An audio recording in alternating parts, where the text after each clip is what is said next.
kearifan lokal mengenai gempa dan tsunami itu tidak hanya di Aceh, tapi di banyak daerah. Salah satunya di Mandar, Sulawesi Barat. Tapi pertanyaannya luar, pernah dengar tidak? Pangaku.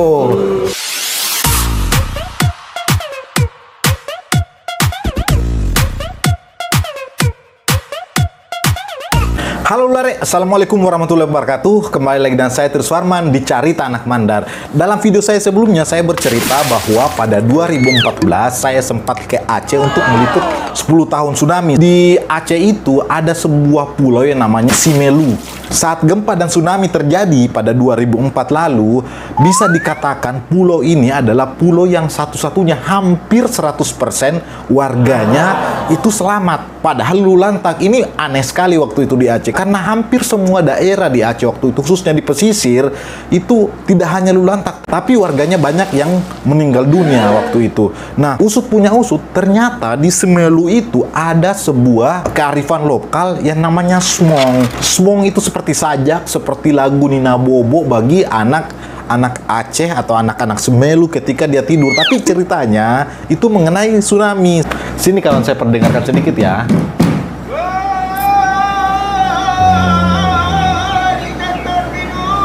Salah satu potongan syairnya bilang begini: bila terjadi gempa yang kuat, disusul air yang surut, carilah tempat yang tinggi, itu semua namanya. Nah, di tengah saya mencari informasi tentang kearifan lokal di Aceh tersebut, saya menemukan fakta menarik tentang Mandar Sulbar. Nah, ada seorang ahli gempa itu bercerita bahwa kearifan lokal mengenai gempa dan tsunami itu tidak hanya di Aceh, tapi di banyak daerah. Salah satunya di Mandar, Sulawesi Barat. Saya kaget waktu itu, memang ada apa di Sulbar? Masa saya tidak pernah dengar itu? Menurut dia, ada sebuah istilah yang dikenal oleh nenek moyang kita sebagai warning bila tsunami datang. Namanya itu apa? Lembong Talu, atau artinya gelombang atau ombak yang bersusuk tiga. Ketika akan terjadi tsunami, warga yang melihat laut surut akan berlari keliling kampung dan meneriakkan kedatangan Lembong Talu tersebut. Saya sempat cari-cari artikel mengenai Lembong Talu ini, memang sangat-sangat minim, tapi ada beberapa yang menuliskan bahwa kenapa disebut Lembong Talu itu karena nenek moyang kita pernah melihat penampakan tsunami itu, bahwa airnya di bagian bawah warna hitam, kemudian tengah biru dan ujungnya putih berbusa. Nah, itu makanya dia menyebutnya Lembong Talu. Tapi pertanyaannya luar, pernah dengar tidak? Nah, kalaupun dengar pasti setelah terjadi gempa 6,2 tanggal 14 dan 15 kemarin ya. Pangaku.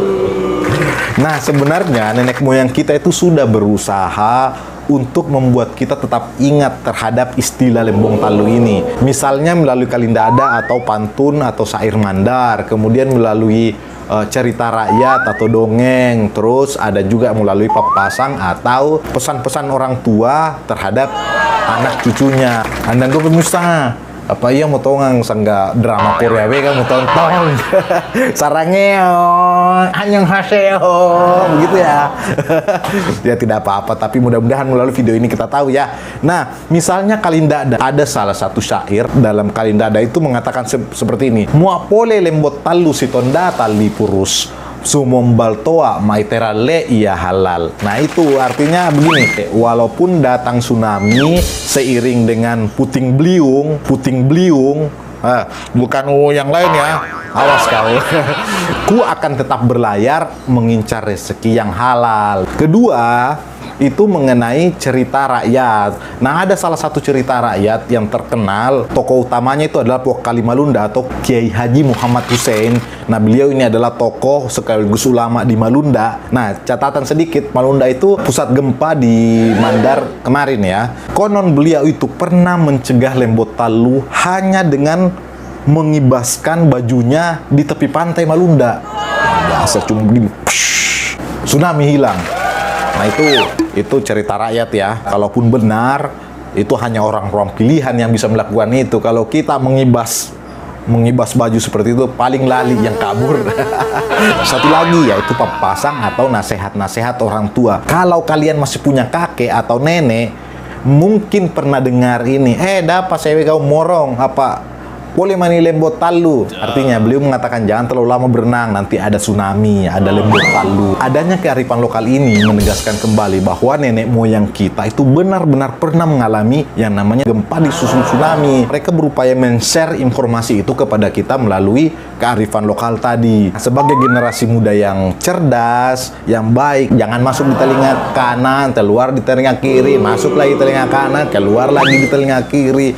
Tapi kita harus bisa mempelajari, terus dijalankan, kemudian direnungkan. Jangan cuma merenung kalau kau putus sama pacarmu.